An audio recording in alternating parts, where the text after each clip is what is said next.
There goes my clock. So loud.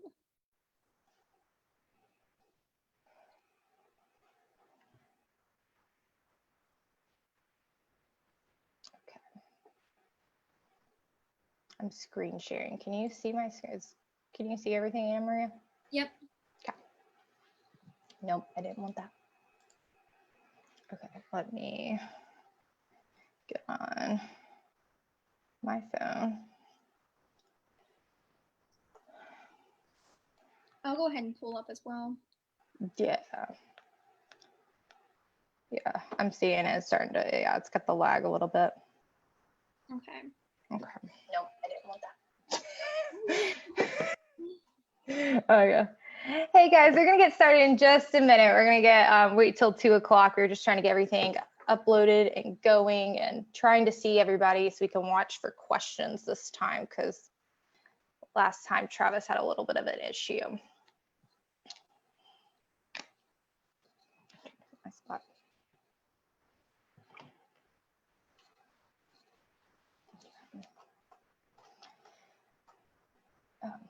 I can watch it on the big screen. Oh, we're live. Oh, yeah. I'll try to get my comment going. Oh, it says Travis is watching live, but that's because I'm on Travis's thing. I was like, oh, why is he doing this? I don't know what time it is. Okay, guys, so we'll get started. Are you ready, Annamaria? I'm good. Okay. Good afternoon, guys. My name is McCallie Givens. I am the Collections Assistant and Visitor Service Associate at the Old Baldy Foundation. And today I have with me... I'm Annamaria. I'm the intern here this summer at Old Baldy. I'm a senior now at UNCW, and I'm a history and philosophy major. So yes, today is actually Annamaria's last day with us. So we've had a wonderful time this summer. She has been so helpful with researching the lighthouse keepers, helping us research all the lighthouse and navigational aids along the Cape Fear River. We've done some river lights timelines and everything. So she has been phenomenal, and she's written some really great articles for us as well. So we'll definitely miss her this fall. Yeah, it's been an awesome experience. So yeah, today we're gonna talk to you about Sedgwick Springs. He was the last lighthouse keeper for the original lighthouse on Bald Head Island, and he was the first lighthouse keeper for Old Baldy.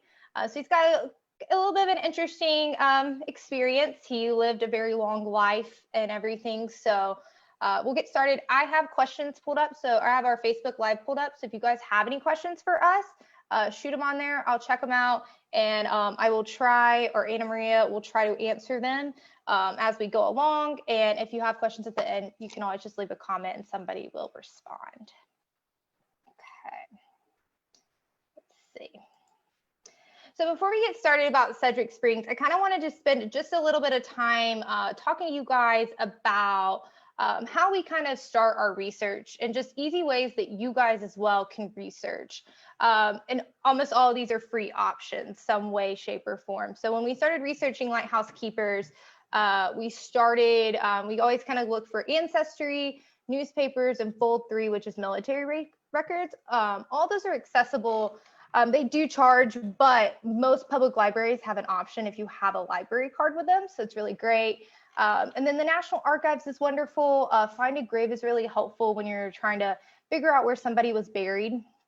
And then we have a lot of local groups that have been really phenomenal recently, and their online sources are just really good. So Southport Historical Society has all their subject files online. They're very in-depth research, really great information, and it's always really helpful. And then the U.S. Lighthouse Service, the Old Baldy Foundation, we have our subject files and we have our collection online, as well as I was able to go over to the Lower Cape Fear Historical Society, and they were very helpful this week. Allison was really grateful to help me get some information for the Springs family when I came across some new content. And always a go-to, and it's free, is New Hanover County Deeds. Almost all their deeds are online. It just takes time to transcribe them, and we didn't get through all the transcribing of all the deeds for Springs, but we hope to one day get them Yep, all red. yep, a lot of sources. These are Ooh. all awesome resources. I didn't know about a lot of these before I started interning, and now that I do, I plan to use them as I continue with history. Ancestrynewspapers.com, Fold 3, Find a Grave, they're all amazing. So I definitely recommend checking them out. Yeah, never underestimate a local place either. They really Yep. truly have some really great, like, deep personal stuff that sometimes the National Archives doesn't carry because they don't care about the small people.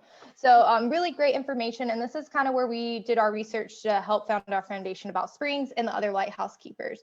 What's unique about Springs, and I'll just say this and we'll get started, is he's born in the mid 1700s. So his information wasn't as much set in stone. We don't have as many like good documents that you will probably see for later lighthouse keepers, like Dosher. He has like death records, stuff like that. That's not always the case in Springs, and it kind of gets a little bit more complex because the records were as well kept. So keep that in mind today. You'll see like a little bit more of a circa time period, everything. So just shoot us some questions and we're going to get started.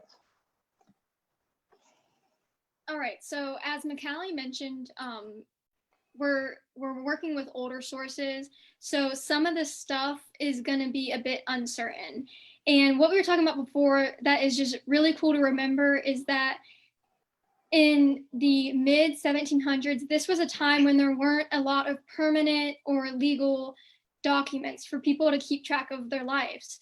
And so a lot of the time people are basing important dates such as when they were born off of memory. So the best estimate we have for Sedgwick Springs' birth date, birth year, is 1756.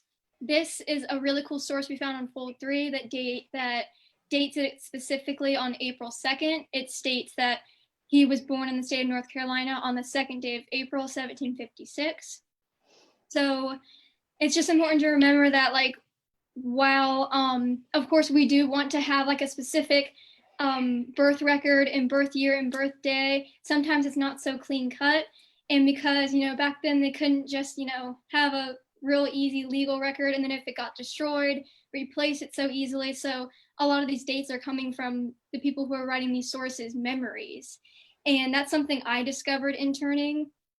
Specifically Bible records I learned about as well. I didn't realize how important Bible records were to people who didn't really rely on legal or more permanent documents, such as like a driver's license that we would have now. So people would record really important dates in Bible records, and I didn't realize that until we were doing our previous Meet the Keepers Thomas Mann Thompson Sr., and Fred Taylor had sent us the Bible record for senior, and I learned like a ton of information from this Bible record, and that was my first interaction with it. So we'll tell you guys about a cool church record and the history of their Bible record in a second, but also want to mention that his parents were John and Christian Springs of Wilmington, and just this is the closest estimate to the birth year that we have. So yeah. So this week I had the opportunity, I came across some content on our server, and it said they had, their source was St. James Church, which is in downtown Wilmington, had their church records. And I was like, okay, what am I going to do? I want to find these church records. So the Lower Cape Fear Historical Society, Allison, was really great. I sent her an email and she was like, yes, you can come. I'll test out our new archival like guide and how we're going to deal with new people coming in with post-COVID on you. And so it worked out really great. So the picture that you guys are seeing is actually a picture from the St. James Church records. And where the yellow box is, it's actually the pew where John Springs' estate sat on Sundays. So they owned pew 66 at the old St. James Church building in downtown Wilmington. And it's really great. These church records didn't just give me pew information. It's giving me birth information, marriage information, funeral, burial, who was attending church, like who was, so all those things. It really helped keep documents when a lot of times the government wasn't able to pre-census documents or pre-other documents. Churches were really the foundation of building those up. so we could hold on to them. And then people were personally writing in Bibles so they could keep track of their personal records. And just visually, I love that source, all the calligraphy and stuff. You know, it's really nice. Yeah, so now we're going to get into Sedgwick Springs' role in the military. So he was a private of the 1st North Carolina Regiment of the Continental Army during the American Revolution. So we do know that he enlisted around June of 1776.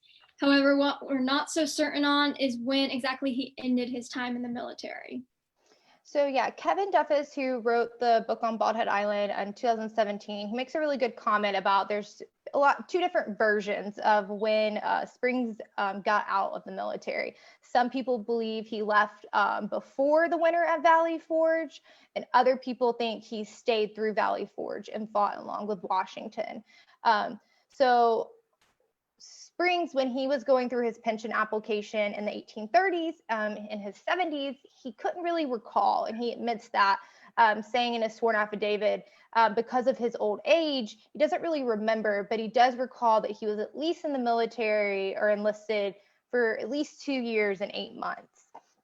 So the regiment he was in was active from 1775 to 1783, but it definitely wasn't, he probably was not in there the entire time.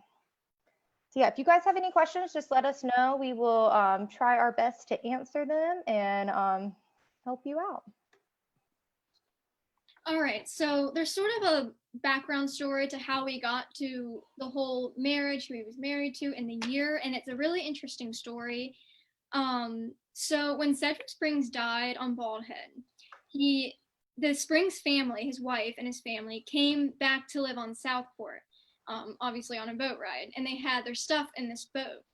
And apparently the weather wasn't so great. There was wind and high water, and water got into the boat and got into the cabin and destroyed their Bible that had the records in it, the Bible record. And as I just talked about, Bible records were important for people tracking important dates. And so all of these important dates were just destroyed after Sedgwick Springs died, coming over from Bald Head to Southport. So one of the important dates in that Bible was when Sedgwick Springs was married. So this awesome source is revealing, thank goodness, to that awesome story and when he was possibly married. So this source, written from Lucy, who is Sedgwick Springs' wife, her daughter, Mary Ann Furpless, wrote a little bit of this source we have written out here for you. That, the story I just explained, she explained it in the source that the Bible record was ruined.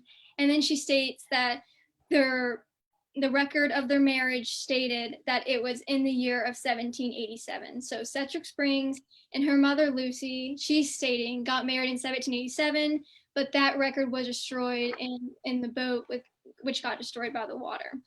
So that is just really interesting, the story of, losing the record, unfortunately, but, we're fortunate to have found this record from the daughter who claims, this is what the record said. I swear it is 1787. And while we don't have the Springs Bible record, we fortunately do have the Sellers record. So yeah, that it is the Sellers family, and the Sellers were pretty well known down in Southport or Smithville at the time as well. And what's also kind of cool about this is that they ended up using, the reason why she needed to prove that she had been married to her husband for so long was that she was trying to get pension after he had passed away from his time in the military. So another kind of weird inconsistency that we have is the children of Lucy and Sedgwick. So we've kind of gone off about 3 different sources, kind of how we accumulated that. So at the bottom of the page, you're going to see in yellow highlight 4 or 5 names, and that is a part of Sedgwick's will. And these are the children he lists in the will that will get things. So he only lists 5 names, which is kind of interesting. But in the Bible records that we have from the Sellers Bible, there's at least 9 children named on there. One of them we can't read, but you probably know Mary Springs Furpless. She could possibly be related to the later Price Furpless, who was the mayor of Southport in the 1900s. I didn't get into like researching her very well and like her lineage, but that last names could connect. And another one is Julia Springs Sellers, who ends up marrying William Sellers, and he ends up becoming a lighthouse keeper Old Baldy later. So our third source that we kind of looked at to try to figure out and gauge kids is census. The census weren't as clear as they were very bare bones, and we'll show you that in a minute. So it doesn't list kids' names. It lists like big groups of children, like wide age groups. So you don't really get a good gauge from that, but it appears that there's at least like 10 different dependents living under the Springs roof from 1790 to 1830.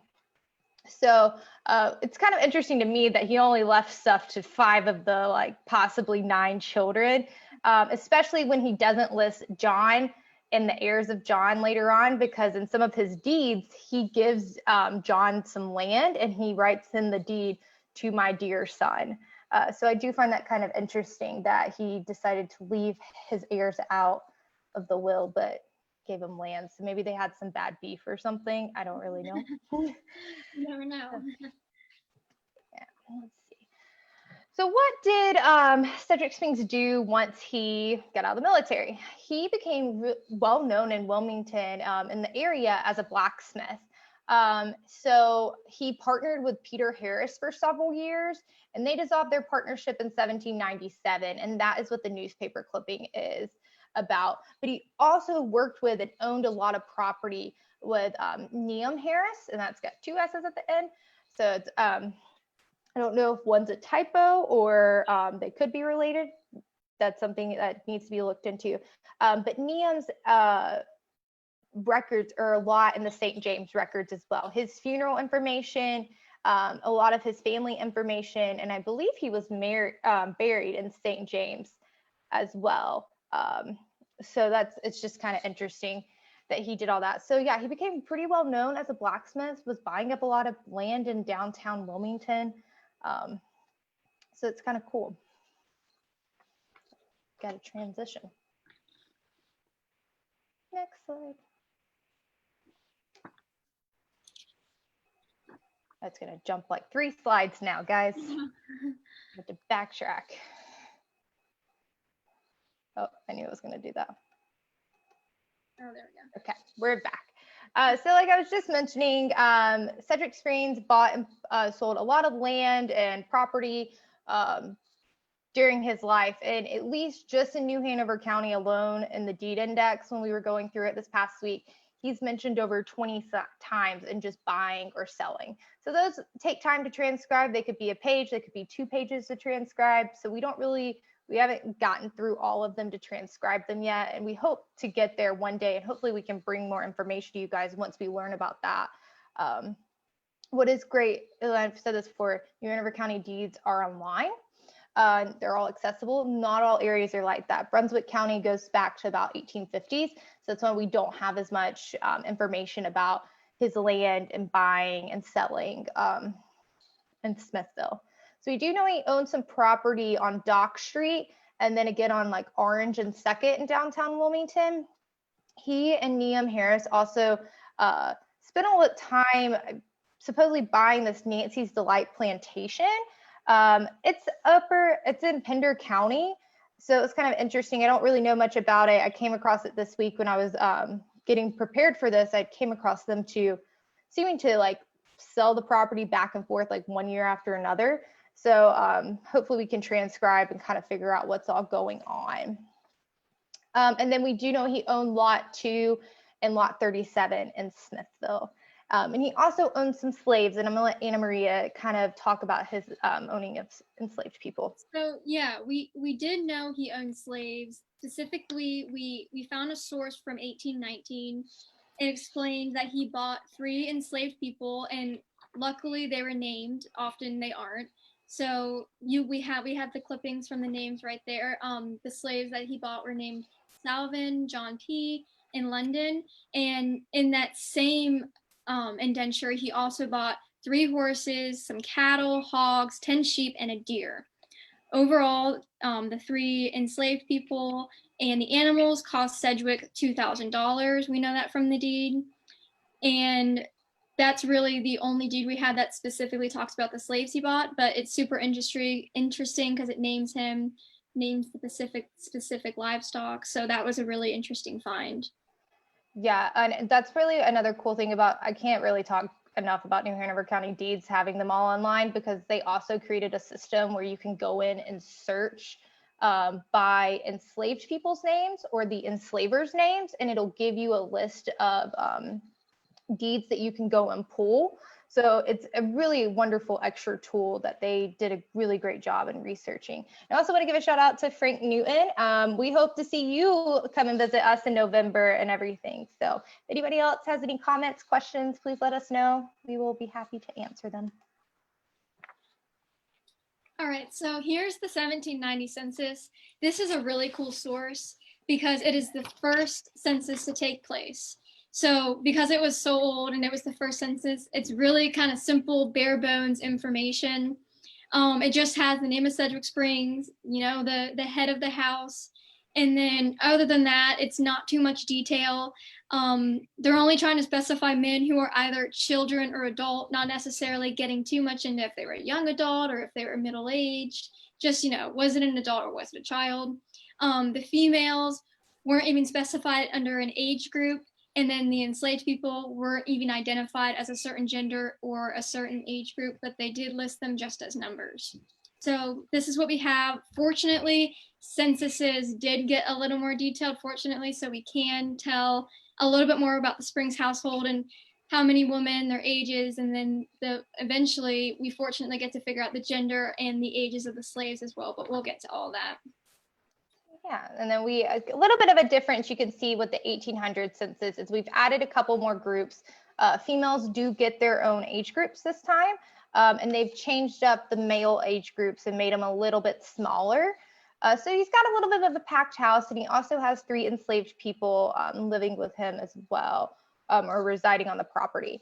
What is interesting to this, and this is why some people have a theory that Lucy wasn't married to Sedgwick back in the 1700s, it's because there's no female besides the female that is 10 to 15 mentioned in the 1800 census. There's a female with no age in the 1790 census, and then when you get to 1810, there's a woman that reappears. So a lot of times if that happens, you can kind of assume he possibly got, his first wife died and he got remarried, and that would be why there'd be like a gap. So it is interesting that there is a gap, and she could have just not been there that day when the census people came around. But, she does have those Bible records that she was able to use, but it is interesting to see that there is no female. So adult female living at the house during that time. So I'm going to take this one on. So how did we Sedgwick Springs finally get to Bald Head Island? Well, it occurred basically because the first lighthouse keeper for the original lighthouse, on October 16th, 1806, Henry Long was accidentally shot and killed while hunting. So when that happened, he died, and they needed somebody to take care of it. Well, first, his wife, Rebecca, took over, and she really did a great job. People really liked her doing it. She was kind of already being like an unofficial assistant, as a lot of women to lighthouse keepers were. They were always trying to help when their husband couldn't do something. They were out there helping or doing what they can. And I want to give a shout out to the historian David Patterson, who kind of helped us figure out kind of this information to figure out who Rebecca is and the woman that is talked about in these several letters. So the short story of it is, so some people locally wanted Rebecca to be there and take over as the lighthouse keeper. Some on more of a federal level was not always for the woman being in charge and taking over as the lighthouse keeper. And then you have these middle ground individuals that end up writing to Thomas Jefferson, who was president at the time. It's John Walker and 11 other men from Wilmington wrote recommending Sedgwick Springs to be the next lighthouse keeper. But they also write, provided it should be thought that the widow of the late Henry Long inadequate to keep safe inadequate to the safekeeping. So they're for Sedgwick if people think Rebecca can't handle it. So it's kind of an interesting idea. And at the time, Springs was the inspector of revenue in Wilmington. So he had really like no experience with lighthouses. So it is an interesting idea that he wants to do it. So let's see what happens. Trying to get the there. I'm frozen again. I know my computer. Go back. There we go. All right, so how does Springs get appointed to become lighthouse keeper for the original lighthouse? By Thomas Jefferson. So Jefferson, by 1807, appoints him as keeper. We have an awesome letter here, and McCallie transcribed it here on the left for us. He wrote to the Secretary of Treasurer on January 13th of 1807. The appointment of a woman to office is an innovation for which the public is not prepared, nor am I. Shall we appoint Springs? Sorry to get tripped up there. But yeah, that's how Sedgwick Springs became the keeper for the original lighthouse. And by early 1807, Sedgwick and his family moved out here to Baldy Island to, take over and start tending to the original lighthouse out here. Yeah, so it is interesting that ended up being the people higher up in government, like President Thomas Jefferson, who didn't really want women to be in those type of positions. But she was obviously doing a pretty good job because quite a lot of local men were in support of her, and local officials had written saying they recommend her, Rebecca, to be the next lighthouse keeper. But in the end, Sedgwick ended up becoming him. Yep. Sorry, it's lagging. Yeah. It's really awesome we have that letter still. Yes. Okay, so we're at the 1810 census, and I'm going to let Annamaria talk about this a little bit. Yeah, so the 1810 census, it's really not a different format from the 1800 census that McCallie went over. The only big difference here is that there were more people added to this one. So this tells us that more people were under the household of Sedgwick Springs by 1810. And another significant change in this is that there was finally an adult female living there. So as McCallie had mentioned, in the 1800 census, there wasn't an adult female. Maybe they skipped her or she wasn't there. But by 1810, there was an adult female listed. So that's an interesting little find to note.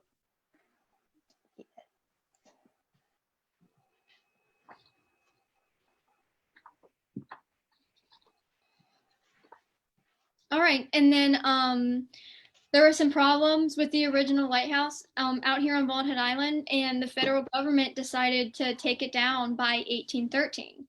So they were thrifty and they held on to the lantern and a lot of the bricks of the original lighthouse. And because they did that to save it for Old Baldy, which would be eventually built, they planned to take down the original lighthouse and then build another one, which ended up being Old Baldy. So yeah. This is kind of the time where some people have speculated, did Springs stay out on Bald Head Island? Did they go back into town? What kind of happened? And so one of the ideas is that we know Springs by 1850 bought Sedgeley Abbey Plantation, but we think he was renting it before then, as early as 1813, which would kind of coincide when the other lighthouse was being taken down and him not needing to be there anymore.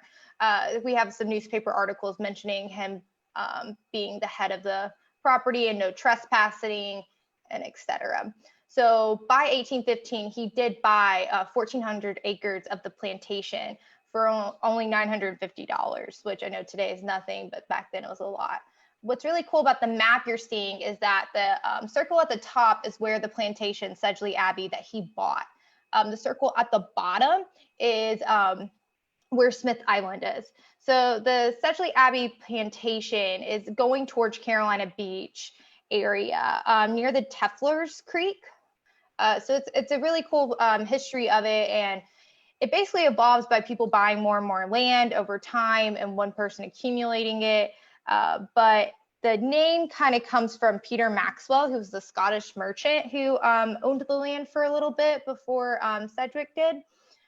He kind of, I guess, christened the name of Sedgeley Abbey Plantation. It has a really great history, and it goes back pretty far. And I know the state wrote a really great book or a little article about it in probably the late 90s, early 2000s about the plantation.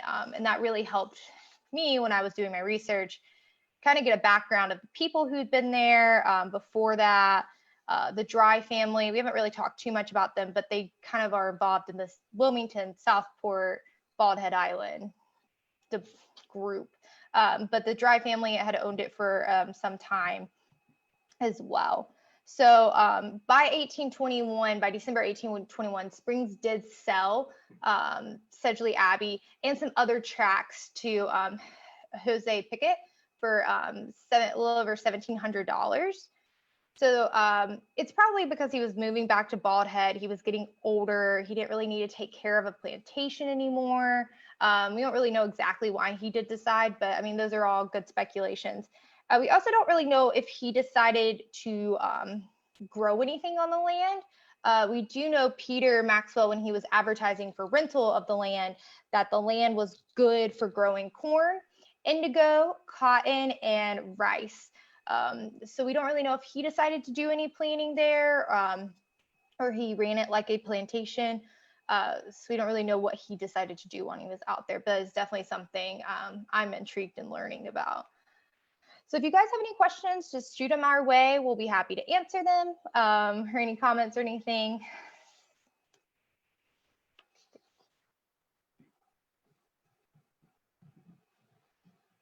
All right, so yeah, after that, the Springs family made their way back. Once the original lighthouse was taken down in 1813, in 1816, Daniel Way constructed Old Baldy, and like I mentioned before, they were using old bricks and the original lantern from the old lighthouse. Old Baldy was finished by 1817, and the Springs family moved into the new keeper's cottage. So Sedgwick Springs became the first lighthouse keeper for Old Baldy, which is the lighthouse we get to drive by today. So what I want to note here is just how cool it is that Sedgwick Springs and his family were on Bald Head and helping to keep the original lighthouse, and then they left once it was deconstructed, and then they came back to keep the new lighthouse, Old Baldy. I mean, that must have been just an incredible experience to not only see the original lighthouse, but, help maintain it, live near it, and then get to come back to the new one and help to maintain that one. So that just must have been amazing. We have some really cool pictures here for you guys.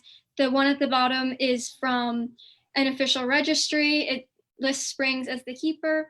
And then the big one at the top is a cutting from the National Archives that a board member got, and that one neatly has Sedgwick Springs' name written out. So those are just cool sources we have as well. Yeah, it's cool. It looks like he's trying to get a boat out there at the lighthouse in the top one. And we have some really great, wonderful documents, pictures of documents that our board member took of a lot of information that we can't get online because not everything's scanned through the National Archives. Yep.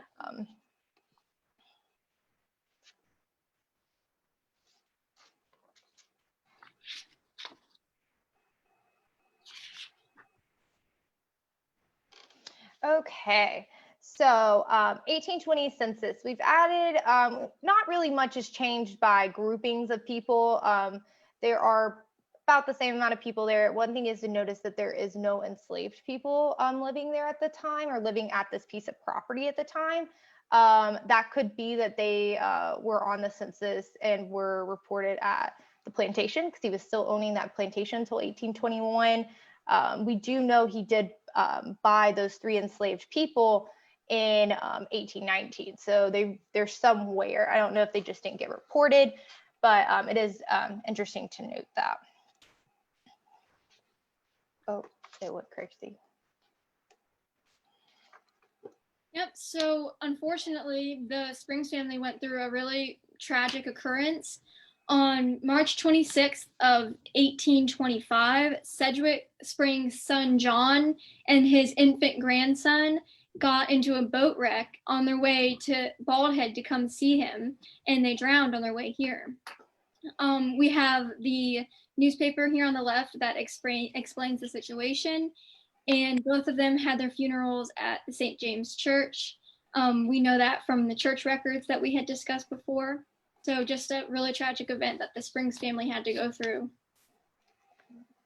Yeah.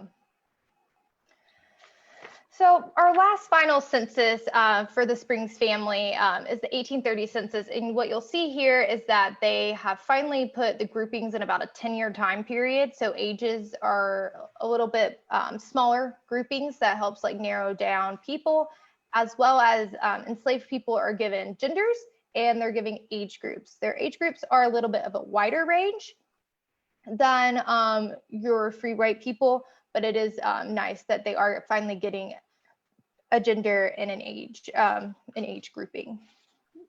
So as you can tell, Sedgwick is getting a little bit older by 1830s. He's in the getting a little bit up there in age, and so that's basically by the 1830s. He's getting older and he's in his late 70s.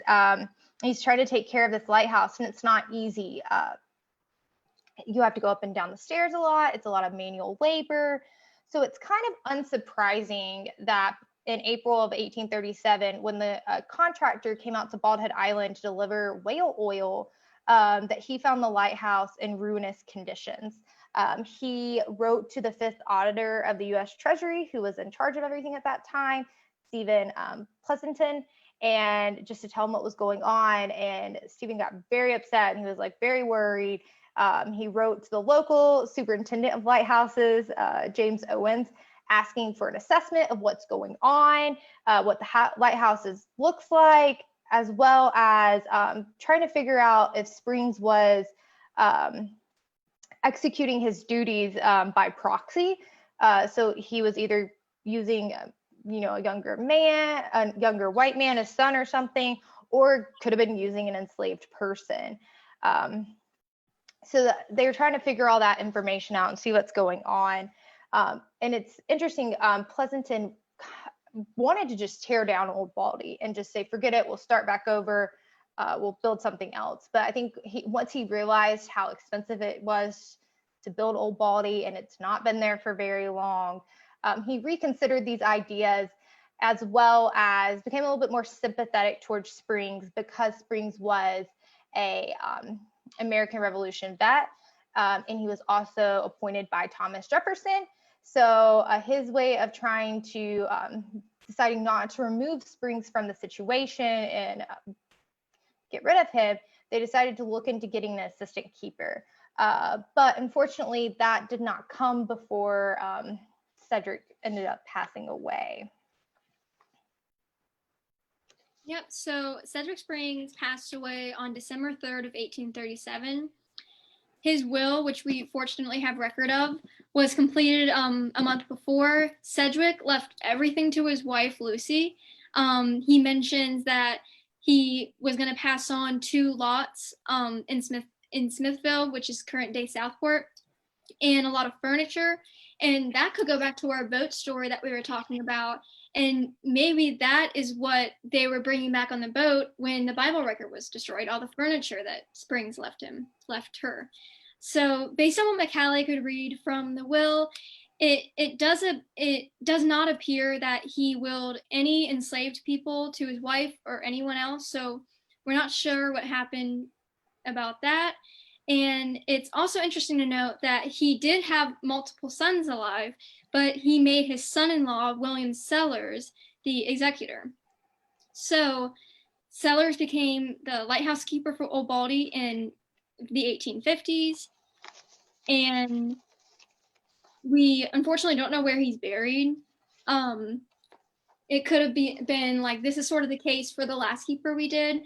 McCallie and I, Thomas Mann Thompson Sr. It could have been that maybe he was in an unmarked grave, or it was a private or a family cemetery that we just don't know of. Travis had just mentioned to us that there's a lot of unmarked and unknown graves out in Southport. So that could be the case why we don't know where he's buried. Yeah, it's kind of sad. There are some springs that I've found in some spots, but haven't really been able to pinpoint all of them. And Find a Grave's a really great way to like start that. It's easy, cheap, and it's kind of searchable. So I've been doing a little bit of research on that, but haven't really come across anything great yet. So after Sedgwick dies, they end up appointing Brian Morse to be the next lighthouse keeper for Old Baldy. And he serves for a short time as well. So if you guys have any questions or comments, and let us know, we can answer them. So these are some of the places we got our pictures. But I just want to do a couple shout outs about events coming up, because it's going to be National Lighthouse Weekend next weekend. So first, I want to once again thank Annamaria for coming to help us this summer and being a wonderful intern. It has been lovely working with you. And guys, make sure you go check out the new island report that just came out. Her wonderful article about the National Park Service and Bald Head Island is in there. And so you definitely got to check it out and read it. And if you don't make it on the island to read it, you can read it online as well. Yep. So next week, live programs. So on Wednesday, August 5th at 2, we're going to do some type of National Lighthouse Day with like Old Baldy and friends. Travis has got something set up for that. I think he's got some really interesting information and might have a couple of guest people to help out. So that's going to be on Wednesday at 2. And then on Thursday, we're going to do a Meet the Keepers about Henry Long. And it's going to be Travis and Kevin Duffus, who wrote the book about Bald Head Island in 2017 and published it for our 200th anniversary. They are going to tag team and do a little bit of conversation about Henry Long. So that'll be really great. And that's going to be Thursday at 2. And then Friday is National Lighthouse Week Day. So you're just going to see a lot of posts. There's not going to probably be a video or anything going on, but just make sure you're checking out all your lighthouses, especially the North Carolina ones. We'll be posting all day. And then that weekend on Saturday, we're going to have the duck race. So if you haven't bought your duck yet, make sure you head over to oldbaldy.org and buy your duck. You don't have to be there to win. We will just call you and let you know that you have won the grand prize. And then on Sunday, we're going to do our race. If you aren't able to participate in the race or don't want to come over for COVID, you can always do a virtual race with us. You just also can find out all that information at oldbaldy.org. So thanks again, everybody, for tuning in. We really appreciate you guys. It's been great. And thank you, Annamaria, again for this summer. Yeah, of course. Thank you for this opportunity. And thanks everyone for watching. Yeah. Bye, guys. Actually, I have to figure out how to get this to stop.